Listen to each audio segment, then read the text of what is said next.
আসসালামু আলাইকুম রহমতুল্লাহি ওয়া বারাকাতুহু। প্রিয় ভিউয়ার্স, আশা করি আপনারা সকলে ভালো আছেন। আজ আমি নবম দশম শ্রেণীর গ্রাফিটি নামক যে প্যাসেজটি রয়েছে সে প্যাসেজটির ভেঙে অনুবাদ বলবো। যদি আপনারা খেয়াল করে শোনেন এবং কি দেখেন, তাহলে আশা করি আপনারাও ইনশাআল্লাহ ভেঙে পরে এর অর্থ বুঝতে পারবেন। বিসমিল্লাহির রহমানির রহিম। Art should comfort the disturbed and disturb the comfortable, writes the pseudonymous street artist Banksy, a sentiment that encapsulates the spirit of graffiti's defiance. Art should শিল্পের উচিত কমফোর্ট হচ্ছে আরাম দেওয়া বা স্বাচ্ছন্দ্য দেওয়া।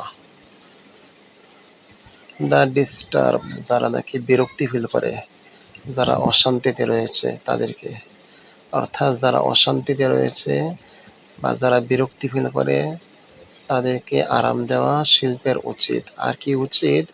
এবং ডিস্টার্ব করা উচিত অথবা বিরক্ত করা উচিত অথবা নাড়া দেওয়া উচিত কাদেরকে? দ্য কমফোর্টেবল, যারা নাকি আরামপ্রিয় লোক রয়েছে তাদেরকে। আরামপ্রিয় লোকদেরকে নাড়া দেওয়া বা ডিস্টার্ব করা বা বিরক্ত করা উচিত, এবং যারা ডিস্টার্ব ফিল করে অর্থাৎ যারা বিরক্তি ফিল করে, যারা অশান্তিতে রয়েছে তাদেরকে আরাম দেওয়া উচিত। রাইটস লেখেন দ্য সিউডোনিমাস শব্দের অর্থ হচ্ছে ছদ্মনামে পরিচিত। স্ট্রিট আর্টিস্ট অর্থাৎ পথ শিল্পী। স্ট্রিট মানে পথ, আর্টিস্ট মানে শিল্পী, পথ শিল্পী। ব্যানক্সি একজন ব্যক্তির ছদ্মনামে পরিচিত, মানে ব্যানক্সি নামে ছদ্মনামে পরিচিত। এই ব্যক্তিটি এই কথাটি লেখেন যে শিল্পের উচিত যারা বিরক্তি ফিল করে, যারা অশান্তিতে রয়েছে তাদেরকে কি করা? শান্তি দেওয়া, অর্থাৎ যারা অশান্তিতে রয়েছে তাদেরকে আরাম দেওয়া, আর যারা আরামে রয়েছে তাদেরকে কি করা? নাড়া দেওয়া অথবা বিরক্ত করা। এটা কি? এটা হচ্ছে এই সেন্টিমেন্ট, একটি অনুভূতি। এই একটি সেন্টিমেন্ট মানে অনুভূতি যেটি এনক্যাপসুলেটস, যেটি ধারণ করে দ্য স্পিরিট অফ গ্রাফিটিস ডিফাইন্স, যেটি ধারণ করে এনক্যাপসুলেটস ধারণ করে দ্য স্পিরিট চেতনা। কিসের চেতনা? অফ গ্রাফিটিস ডিফাইন্স হচ্ছে প্রতিবাদ। গ্রাফিটির প্রতিবাদের চেতনা কি করে? যেটি ধারণ করে। On 16 July 2024, Abu Said, an unarmed organizer of the students' movement for quota reform at Begum Rokeya University in Rangpur.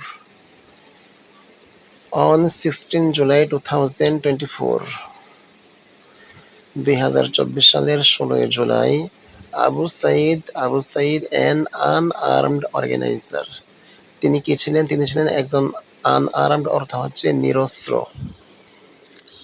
R organiser অর্থ হচ্ছে সংগঠক অথবা আয়োজক।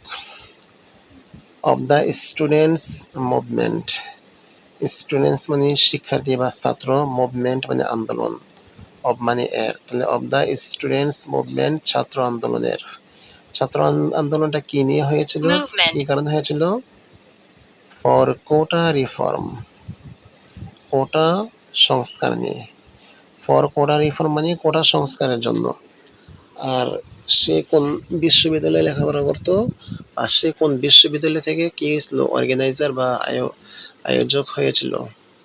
সেটা ছিল বেগম রোকেয়া ইউনিভার্সিটি ইন রংপুর। রংপুরের বেগম রোকেয়া বিশ্ববিদ্যালয় থেকে সে কি হয়েছিল? অর্গানাইজার বা একজন সংগঠক হয়েছিল।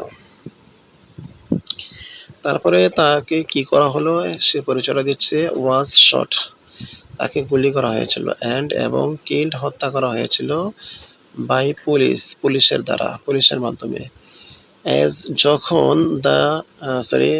যখন হি স্টুড, সে দাঁড়িয়েছিল, with his arms stretched out মানে ছড়িয়ে ছিটিয়ে বা ছড়িয়ে। যখন যখন হি স্টুড সে দাঁড়িয়েছিল উইথ হিজ আর্মস তার হাতকে বা তার বাহুকে স্ট্রেচড আউট প্রসারিত করে। যখন তার বাহু সহ বা হাত সহ প্রসারিত করে সে দাঁড়িয়েছিল, তখন তাকে পুলিশে কি করে ওয়াজ শট গুলি করা হয়েছিল অ্যান্ড কিল হত্যা করা হয়েছিল তাকে। কার মাধ্যমে? বাই পুলিশের মাধ্যমে। এরপরে অংশটা কি আসছে? লিভিং হিজ মাদার তার মাকে ফেলে রেখে, লিভিং মানে ফেলে রেখে বা রেখে, হিজ মাদার মানে তার মাকে রেখে কি অবস্থায় রেখে? তার মায়ের পরিচয় দিচ্ছে, তার মায়ের নাম হচ্ছে মনোয়ারা বেগম। তার মা মনোয়ারা বেগমকে কিভাবে রেখে? Shell shocked. শেল শকড মানে হতবিহ্বল অবস্থা। শেল শকড মানে হচ্ছে কষ্ট দেওয়া অবস্থা বা শেল শকড কষ্ট পাওয়া অবস্থা। এবং ক্রাইং কান্নারত অবস্থা মানে তার মাকে হতবিহ্বল অবস্থা এবং কান্নারত অবস্থায় কি করে? লিভিং ফেলে রেখে পুলিশ কি করলো? তার ছেলে আবু সাইদকে হাত প্রসারিত করা অবস্থায় তাকে কি করলো? গুলি করলো এবং কি হত্যা করলো। আচ্ছা, তার মা কি বলতেছে? তার মা বলতেছে মাই সন অনলি ওয়ান্টেড, আমার ছেলে একমাত্র ওয়ান্টেড চেয়েছিল এ জব একটি চাকরি। আমার ছেলে শুধুমাত্র একটি চাকরি চেয়েছিল। ইফ যদি ইউ ডোন্ট ওয়ান্ট, যদি তুমি না চাও। ইফ যদি তুমি ডোন্ট ওয়ান্ট না চাও, যদি তুমি না চাও টু গিভ দিতে হিম তাকে এই জব একটি চাকরি, যদি তুমি তাকে একটি চাকরি দিতে নাই চাও, দেন তাহলে ডোন্ট দেবে না। বাট কিন্তু why did you kill him, why did কেন ইউ তুমি কিল হত্যা করেছিলে হিম তাকে। অর্থাৎ সরকারকে উদ্দেশ্য করে বা সরকারের পুলিশ বাহিনীকে উদ্দেশ্য করে বলতেছে যে আমার ছেলে শুধু একটি চাকরি চেয়েছিল, যদি তাকে চাকরি নাই দাও তাহলে দিবে না, কিন্তু তুমি তাকে হত্যা করলে কেন? সিন্স দ্য 1960th অর্থাৎ 1960th অর 1960th, একই কথা 1960 শতকে বা সেই শতকের দশকে 1960-এর দশকে গ্রাফিটি ইন বাংলাদেশের মধ্যে গ্রাফিটি হ্যাজ সার্ভড হচ্ছে কাজ করেছে। কি হিসেবে কাজ করেছে? অ্যাজ এ পাওয়ারফুল ভয়েস একটি শক্তিশালী কণ্ঠস্বর হিসাবে, ফর রেজিস্ট্যান্স প্রতিরোধের জন্য শক্তিশালী একটি ভয়েস হিসাবে, ভয়েস মানে কি কণ্ঠস্বর অথবা এখানে মাধ্যম ধরতে পারেন, একটি শক্তিশালী মাধ্যম হিসাবে বাংলাদেশে কাজ করেছে। ইন 1966 সালে স্টুডেন্ট অ্যাক্টিভিস্ট যারা ছাত্র আন্দোলনকারীরা ছিল তারা স্প্রের মাধ্যমে তারা পেন্ট করেছিল বা লিখেছিল, কি লিখেছিল? স্লোগান। স্প্রে অর্থ হচ্ছে যা নাকি ছড়িয়ে দেওয়া হয় বা ছিটিয়ে দেওয়া হয় তাকে বলা হয় স্প্রে। আর পেন্টেড মানে লেখা বা রং করা এমনটা বোঝাতে। স্প্রে অর্থাৎ রং ছিটিয়ে যে লেখাটা লিখেছিল স্প্রে পেন্টেড, ওইটাকে বলা হয় স্প্রে পেন্টেড। স্লোগানগুলো লিখেছিল, স্লোগান হচ্ছে জিকির অথবা স্লোগান হচ্ছে নীতিবাক্য। যে নীতিবাক্যগুলো বা ধ্বনিগুলো আওয়াজগুলো লিখেছিল লাইক মতো, কিসের মতো?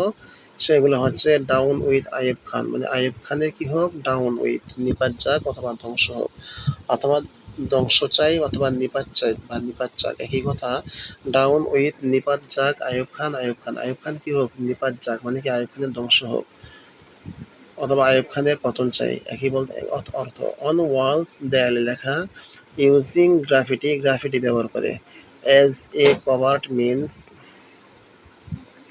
অ্যাজ হিসাবে a covert means of protest.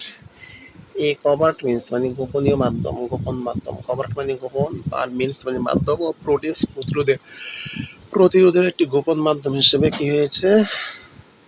Using গ্রাফিটিকে ব্যবহার করা হয়েছে কাদের বিরুদ্ধে? এগেইনস্ট এ রিপ্রেসিভ রিজিম একটি দমন বা নিপীড়নমূলক শাসন ব্যবস্থার বিরুদ্ধে।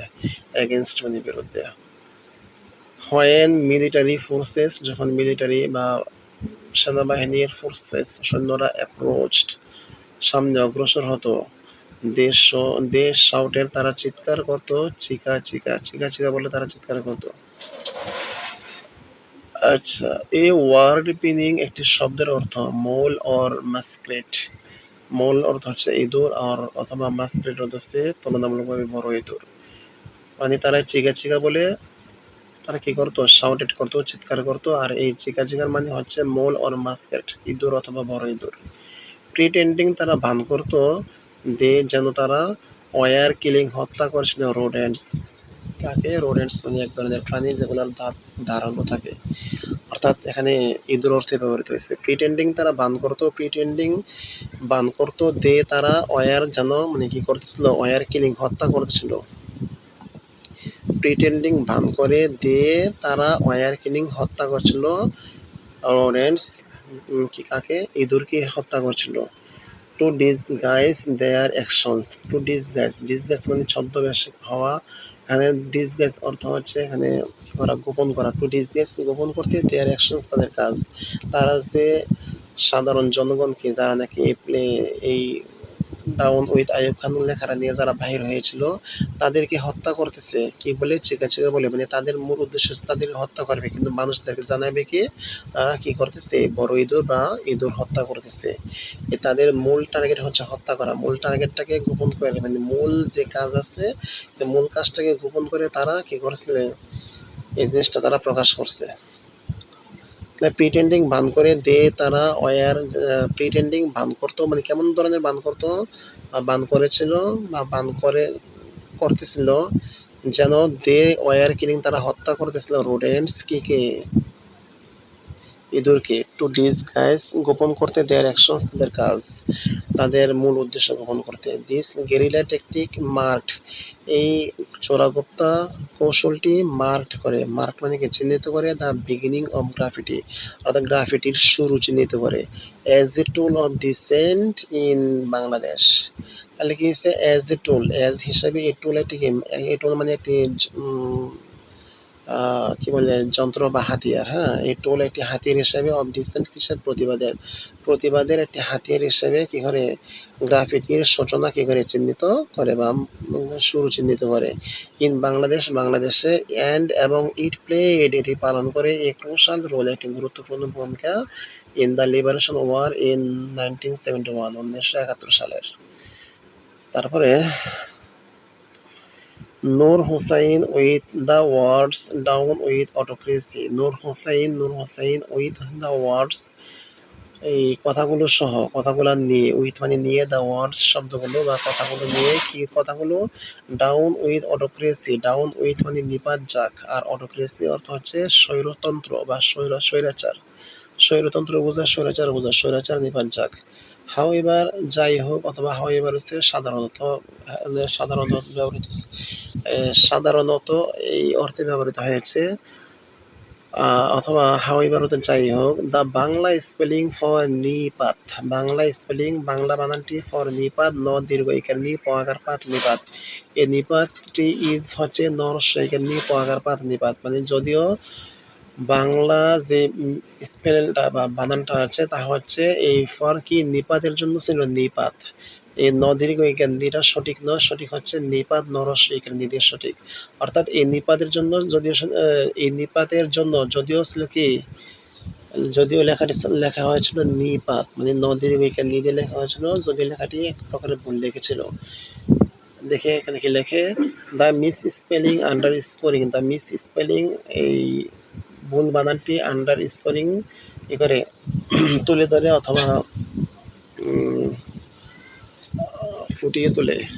আন্ডার স্কোরিং ফুটিয়ে তোলে র স্পন্টেনিটি অফ সাচ এক্সপ্রেশন, এই ধরনের অভিব্যক্তি বা প্রকাশভঙ্গি কি কাঁচা, র মানে কাঁচা অথবা সরল সাদাসিধে।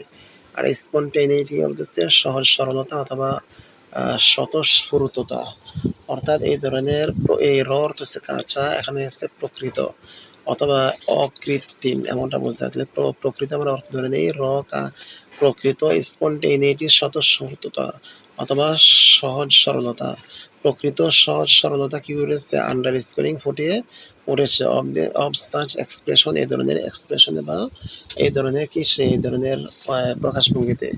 বোল্ডলি পেইন্টেড মোটা অক্ষরে লিখিত কি হয়েছে পেইন্টেড লিখিত বোল্ডলি মানে হচ্ছে মোটা করে বা সাহসিকতার সাথে এখানে সাহসিকতার সাথে নয় বোল্ডলি মোটা অক্ষরে বা বড় বড় অক্ষরে পেইন্টেড লিখিত ইন ব্রাইট হোয়াইট ব্রাইট মানে উজ্জ্বল হোয়াইট মানে সাদা উজ্জ্বল সাদা রঙে অন হিজ বেয়ার চেস্ট তার খালি বুকে বেয়ার মানে খালি চেস্ট মানে বুক অন হিজ বেয়ার চেস্ট তার খালি বুকে লেখা ছিল কি লেখা ছিল আহ, এই কথাটা লেখা ছিল যে স্বৈরাচার নিপাত যায় এই কথাটা ছিল আর ওয়াজ ফটোগ্রাফ কি করা হয়েছিল তার ছবি ওঠানো হয়েছিল বাই দিনু আলমের মাধ্যমে অন 10 নভেম্বর 1987 অর্থাৎ 1987 সালের 10 নভেম্বর দিনু আলমের মাধ্যমে তার ছবিটা কি হয়েছিল ওয়াজ ফটোগ্রাফ মানে ছবিটা ওঠানো হয়েছিল ডিউরিং ওই সময়টা কখন ছিল বা during a pro democracy protest in Dhaka during সময়ে একটি প্রো ডেমোক্রেসি অর্থাৎ গণতন্ত্রের পক্ষে প্রো মানে পক্ষে প্রো ডেমোক্রেসি গণতন্ত্রের পক্ষে প্রোটেস্ট প্রতিবাদ ইন ঢাকা ঢাকায় গণতন্ত্রের পক্ষে প্রতিবাদের একটা সময় ডিউরিং মানে সময়ে এই দিনু আলমের মাধ্যমে তার ছবিটা ওঠানো হয়েছিল এরপরে কি হলো শর্টলি আফটার কিছুক্ষণ পরে শর্টলি মানে সামান্য বা কিছুক্ষণ আফটার মানে পরে হি ওয়াজ শট তাকে গুলি করা হয়েছিল এন্ড এবং কিল্ড হত্যা করা হয়েছিল বাই বাংলাদেশ পুলিশের দ্বারা পুলিশের মাধ্যমে